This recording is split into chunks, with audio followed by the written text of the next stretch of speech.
Imaginez un véhicule de combat blindé conçu pour être l'œil numérique et technologique de l'Alliance transatlantique, mais qui se révèle si défectueux qu'il rend ses propres équipages malades à cause de vibrations destructrices.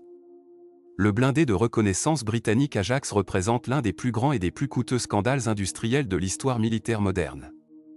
Alors que la communication officielle promettait une révolution numérique pour la cavalerie, les ingénieurs ont livré un désastre mécanique qui a englouti des milliards d'euros. Voici l'histoire sans concession d'une machine qui devait dominer le champ de bataille, avant de devenir un risque médical permanent pour ses propres soldats. Le développement de ce blindé de reconnaissance hautement spécialisé a débuté au Royaume-Uni en l'an 2010 pour remplacer les parcs de véhicules légers vieillissants datant de l'époque de la guerre froide.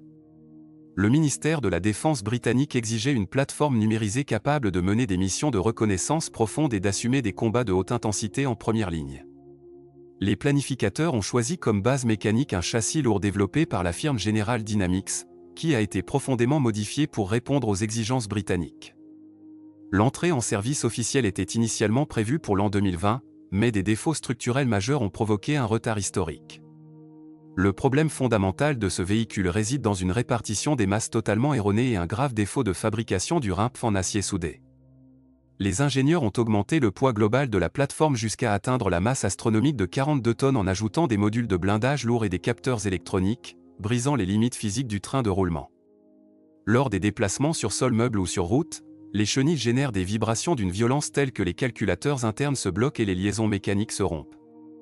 L'équipage a subi de graves lésions auditives et des traumatismes articulaires lors des premiers essais, contraignant les autorités à suspendre le programme.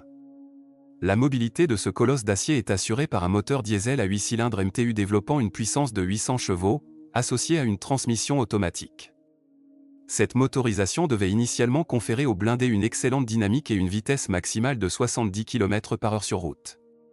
En raison des oscillations destructrices du train de roulement, la vitesse réelle en opération est sévèrement limitée afin d'éviter des ruptures structurelles de la caisse blindée. L'autonomie opérationnelle théorique est de près de 500 km, mais cette distance n'est jamais atteinte en pratique à cause de la fatigue prématurée des composants de la transmission. L'aménagement interne de la cabine protège efficacement les 3 hommes d'équipage contre les explosions de mines, mais le niveau sonore et les vibrations rendent tout déploiement prolongé impossible.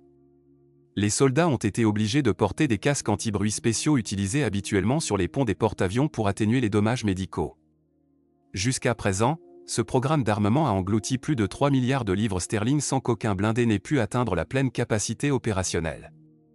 L'armée britannique se retrouve dans une impasse stratégique majeure, ayant commandé des centaines de véhicules qui restent totalement inaptes au service actif sur le terrain. La puissance de feu principale de ce blindé de reconnaissance repose sur une canonne automatique de 40 mm révolutionnaire, développée en coopération internationale avec la France. La principale innovation technologique de cette arme est l'utilisation d'un nouveau type de munition télescopique, où le projectile est entièrement logé à l'intérieur de la charge de poudre. Cette configuration permet de réduire considérablement le volume de la tourelle et d'intégrer un magasin compact tout en augmentant la vitesse initiale du projectile. Le canon peut tirer des obus perforants à sabots détachables et des munitions explosives programmables pour neutraliser l'infanterie. La portée efficace de ce système d'armes contre les véhicules de combat légers atteint 3000 mètres, optimisé en permanence par le calculateur balistique embarqué. Cependant, le mécanisme d'alimentation en munitions télescopiques s'est révélé extrêmement capricieux lors des tests réels et présente une fâcheuse tendance aux enrayages sous forte charge.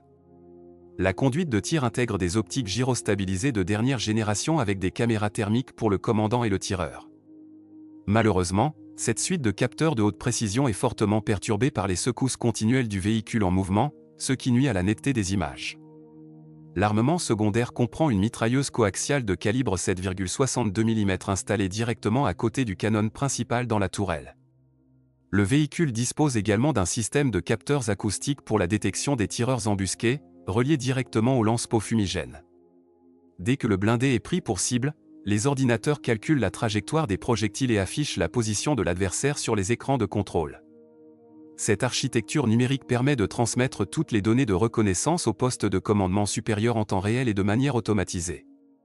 La géométrie de la tourelle et l'intégration des capteurs lourds ont révélé un autre défaut de conception majeur, le tube du canon pouvant endommager la caisse dans certains angles. Les ingénieurs ont dû modifier le logiciel de conduite de tir en urgence pour instaurer des zones d'interdiction de tir afin d'empêcher le canon de percuter l'avant du véhicule. Cette accumulation de vices mécaniques transforme cette plateforme de combat en un patient technologique permanent qui passe plus de temps en atelier que sur les terrains d'entraînement. L'industrie de défense a conçu un système théoriquement parfait, mais qui a capitulé face aux lois fondamentales de la physique. Pour évaluer objectivement la valeur militaire de la plateforme britannique, il convient de la comparer aux blindés chenillés en service, notamment le vénérable Marder et le moderne Puma. Le vieux blindé allemand Marder possède un canon plus petit de 20 mm et ne dispose d'aucune intégration numérique moderne.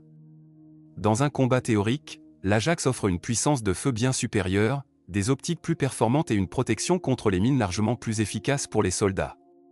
Cependant, le Marder fonctionne comme une horloge depuis des décennies sur tous les théâtres, alors que l'Ajax reste un cas médical inutilisable.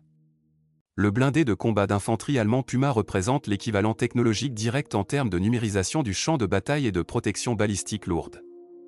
Le Puma utilise un canon stabilisé de 30 mm et souffre lui aussi d'un poids élevé qui frôle les 43 tonnes.